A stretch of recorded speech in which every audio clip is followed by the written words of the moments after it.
안녕하세요. 오늘도 차업주의 이프리입니다. 이제 본격적으로 장마철이 시작되는 시기네요. 이번 주에는 초복도 있으니 딱 한 마리씩 드시고 기운 내서 투자를 이어가야겠습니다. 자, 오늘도 시작해볼까요?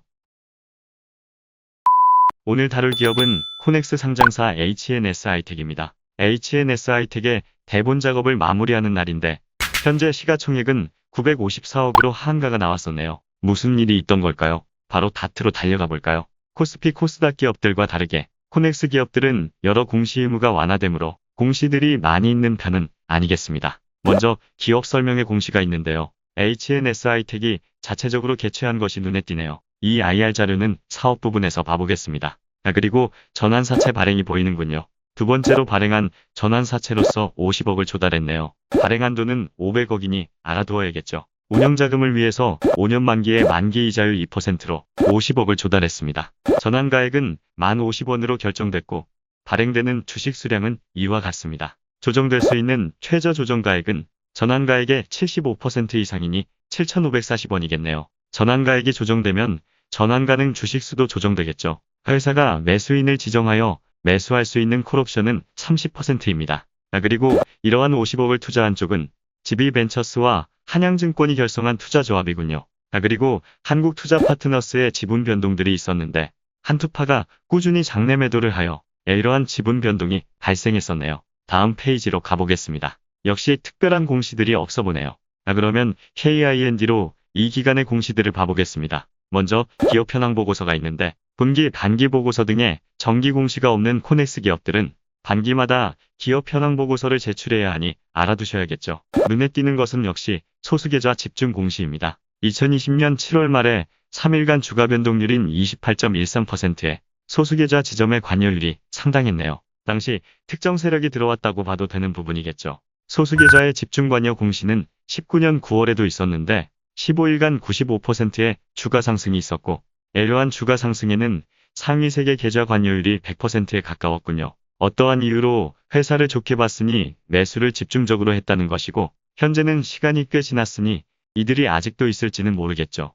당시 매수 창구와 그 후로의 매매 동향을 살펴본다면 조금은 추측해 볼 수 있는 부분이겠습니다. 다음 페이지도 한번 봐보겠습니다. 2018년에는 불성실공시법인으로 지정된 이력이 있네요. 감사보고서 제출 공시가 하루 늦어서 벌금이 부과됐었군요. 당시 감사보고서에 문제될 부분이 없었기에 일부러 그랬다기보다는 실수 같다는 생각이네요. 이렇게 작은 기업들은 공시 전문 인력의 부재로 종종 이러한 모습들을 볼 수 있습니다. 왜 그랬었는지는 회사 문의가 정확하겠죠. 이제 사업보고서를 한번 봐볼까요? HNS하이텍은 1995년에 설립되었습니다. 최초 DSI라는 이름이었으나 두 번의 사명을 거쳐 지금의 HNS하이텍으로 되었죠. 생각보다 역사가 오래된 회사네요. 코넥스 시장으로의 상장은 2015년 12월 10일에 했습니다. 종속회사는 3곳이 있네요. 모두 직전 연도의 자산 총계 기준에 해당되지 않는 아직은 작은 규모의 종속회사라는 것을 알 수 있고 세 종속회사에 모두 높은 지분을 가지고 있군요. 두 기업은 중국의 한 기업은 한국에 위치하고 있는데 각각의 주요 사업이 조금 다른 것을 알 수 있네요. 같은 제조업이지만 각 공장별 주요 제품이 다른가 보죠. 주석을 보면 수정진동자 제조업을 하는 이엔테 HNS는 본래 KQT의 종속회사였었는데 HNS하이텍이 KQT와 흡수합병을 했기에 KQT의 종속회사이던 이엔테를 가지게 되었다고 써있네요. 그러면 또 안 보고 넘어갈 수 없죠. 과거 인수합병 이력을 보면 2012년에 KQT를 흡수합병했었고 또 이그젝스와 LG이노텍의 ACF 사업부도 인수했었군요. 현재 HNS하이텍이 ACF와 수정진동자 제조업을 하므로 이러한 인수합병들을 사업 확대의 이유로 볼 수 있겠네요. 또한 관계기업도 있음을 알 수 있죠. 가총 주식수를 보면 이러한 보통주를 발행했다가 상당수가 감소됐음이 보이네요. 감소된 많은 수량을 볼 때 자본금과 주식수를 낮추는 감자를 했었겠죠. 현재 HNS하이텍의 총 주식수는 751만 1064주이고 이 중 자기 주식은 8429주네요. 이렇게 애매하게 적은 수량의 자기 주식을 볼 때 신탁으로 취득한 것은 아니겠고 장내 매수 혹은 합병으로 발생된 것으로 추측해 볼 수 있는데요. 보시면 역시 합병 당시 반대 의사를 표했던 주주들의 주식을 취득하여 이렇게 자기 주식이 생겼음을 알 수 있죠. 엘로한 주식을 보유한 지분율을 봐보면 최대 주주와 특수관계인이 이러한 지분을 가지고 있네요. 최근 발행한 전환사채의 콜옵션을 고려해도 최대 주주의 주식수는 이 정도 수준이 될 것 같은데 현재 낮은 시총과 앞으로 상장과 사업 확장을 고려할 때 넉넉한 지분을 가지고 있다고 보이지는 않네요. 앞으로 장내 매수, 콜옵션, 12일부 상환, 신탁 취득으로 인한 자기 주식 확보 등 종종 최대 주주의 지배력을 올리기 위한 움직임이 나올 수도 있지 않을까 생각해보게 되네요. 최대 주주이신 김정희 대표님의 이력을 잠시 보면 KQT 대표이셨다는 것을 알 수 있네요.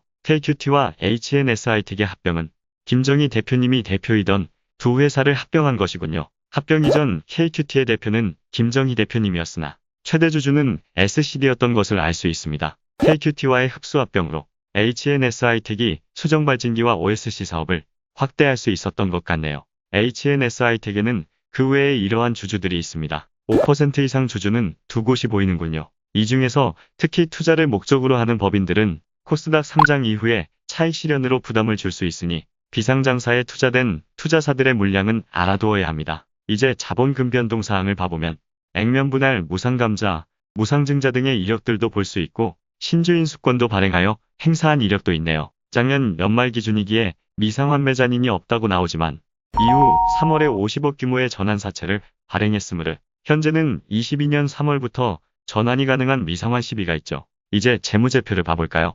연결로 보겠습니다. 자산 내역을 보면 가장 눈에 들어오는 것은 매출 채권의 변화입니다. 매출 채권이 상당한 증가를 보였습니다. 전년 대비 매출이 급격히 증가한 이유겠죠. 증가한 매출 대비 매출 채권 회전율은 감소했으나 회전율의 감소는 작은 매출 채권 규모가 커지면서 생긴 변화로 보여서 좋게 생각되는군요. HNS의 사업에 변화가 생겼다는 것을 알 수 있습니다. 재료자산은 큰 변화가 없었군요. 이따가 가동률을 좀 봐야겠습니다. 이번에는 비유동자산 부분을 보면 작은 변화들이 있는데요. 먼저 단기손익인식 금융자산의 감소는 IMM 인베스트먼트의 지분증권을 처분하여 생긴 변화, 관계기업 투자 주식의 증가는 오즈 인터미디어의 손익이 개선되면서 장부 금액이 증가한 것, 유형자산의 증가는 기계 시설 장치들을 소량 취득했음을 알 수 있습니다. 이제 부채 부분을 봐보면 유동부채에서는 역시 사업에서의 변화로 인한 매입 채무의 증가가 보이고 비유동부채는 규모가 상당히 작군요.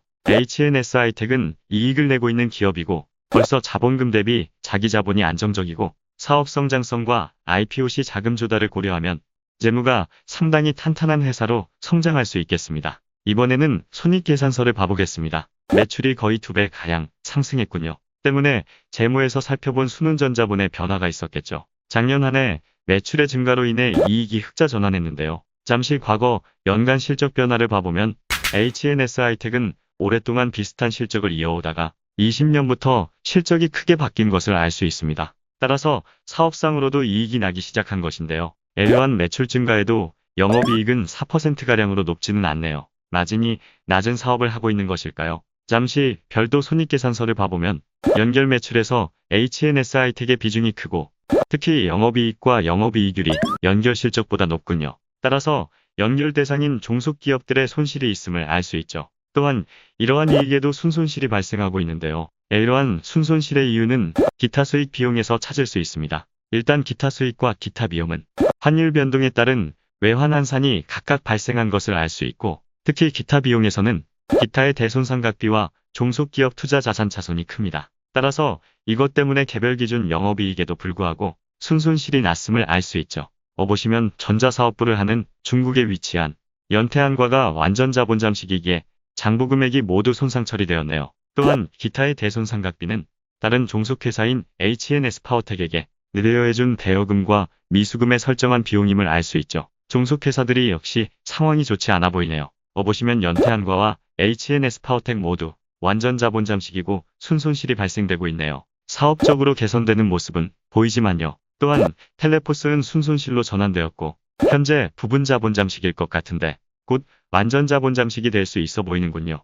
HNSI텍은 종속회사들의 부진이 있기에 실적에 악영향을 주고 있습니다. 코넥스 기업들은 8월에 기업 현황 보고서가 공시될 테니 종속기업들의 실적 변화를 반드시 봐야 할 것 같군요. 자, 그러면 상장을 목표로 하는 비상장 기업인 HNSI텍의 사업을 봐보겠습니다. HNSI텍은 크게 두 가지 사업을 하고 있습니다. ACF 사업부가 전자사업부로 나뉘죠. 두 사업이 절반 정도씩 비중을 차지하네요. 먼저 ACF는 Anisotropic Conductive Film의 약자로서 이방성 전도 필름 혹은 이방성 도전 필름이라 불립니다. 특정한 방향으로만 전기를 통하게 하는 특성이 있는 이 필름을 부품들에 연결해 사용하여 상호 전기가 통하도록 하는 기능을 합니다. 이러한 ACF는 전기를 압착 방향으로 흐르게 하니 전도성이 있고 압착의 수직 방향으로는 안 흐르게 하니 전련성이 있고 또 연결을 해야 하니 접착성이 있는 필름입니다. 따라서 디스플레이 패널 및 카메라 모듈 등과 PCB IC 기판의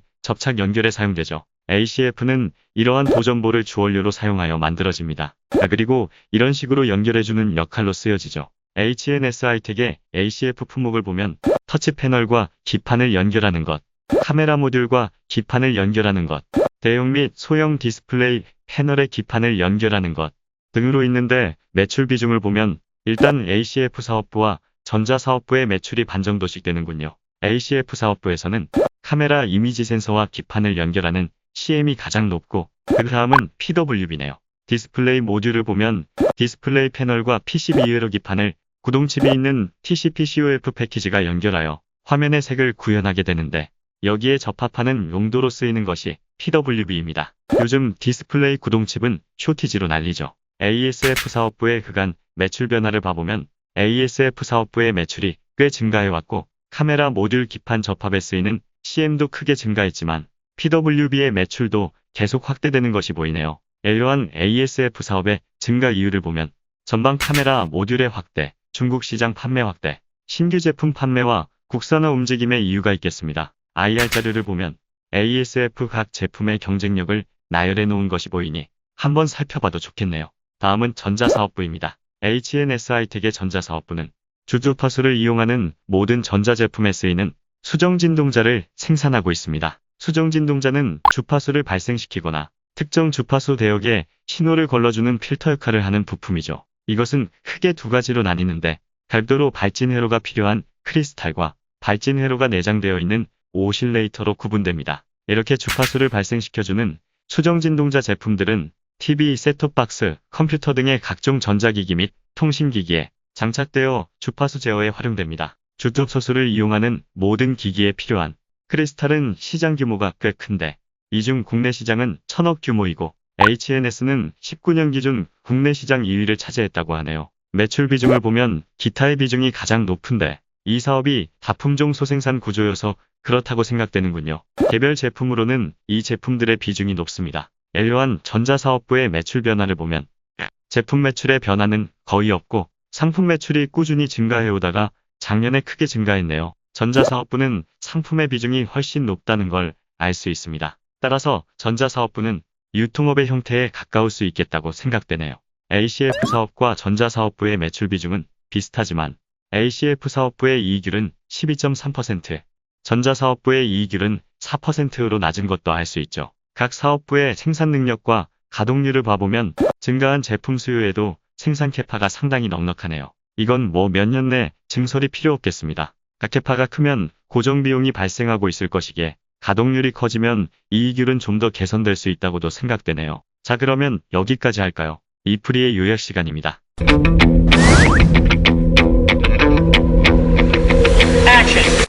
HNS-ITEC은 재무 상태가 좋고 앞으로는 더 좋아질 수 있다고 보입니다. 그러나 종속회사들은 재무 상태가 자본 잠식이기에 좋지 않습니다. 따라서 종속기업들은 운영자금을 위해 자금 조달을 해야 할 것으로 보이네요.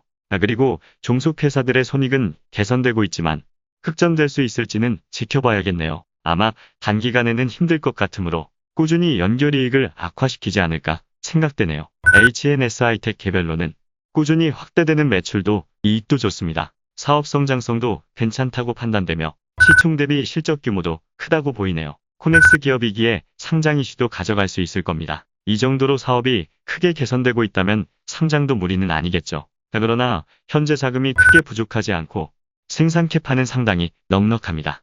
그리고 앞으로의 사업 확대를 고려할 때 최대 주주의 지분율도 넉넉치 않아 보입니다. 따라서 현 시점에도 수월할 것으로 보이는 코스닥 이전 상장은 기업 가치를 올리거나 최대 주주의 지분을 강화한 이후에 추진하는 편이 더 효율적이지 않을까 생각되네요. 따라서 상장 추진은 지금도 할 수 있겠으나 임박했다고 보기는 어렵겠다는 생각을 해봅니다. 코넥스에서 좀 더 사업을 이어가며 이익을 개선시키면서 기업 가치를 올리고 지배력을 강화한 후에 상장을 추진한다면 기존 주주분들에게도 좋을 거라 생각되고, 그렇게 되면 상장 후 재무 상태는 더욱 크게 좋아질 것이라 보입니다. 이 부분이 HNS하이텍의 주요 포인트가 아닐까 생각되네요. 그리고 이러한 비상장 기업들은 상장 이후에 기존 투자사들의 구주 엑시트 이슈를 반드시 주의해야겠죠. 또한 코넥스 기업이기에 적은 거래량으로 인한 호가의 등락도 주의해야 하고, 최근까지 이어진 주가 상승도 필히 주의해야 할 것입니다. 따라서 장단점을 추려보면 이렇게 되겠네요. HNS하이텍은 이런 요소들을 유념해야 할 것입니다. 최근 기술 이전 계약도 추가됐는데 ACF 사업부는 역시 성장성도 좋고 기술력도 좋은 것 같네요. 이로써 재무 상태는 더욱 더 좋아지니 상장은 현 시점에서 급하지 않다는 생각이 드는군요. 자, 오늘도 이렇게 기업 분석을 해봤습니다. 장마철에도 무탈하시기 바라며 오늘도 사업주의 이풀이었습니다. 감사합니다.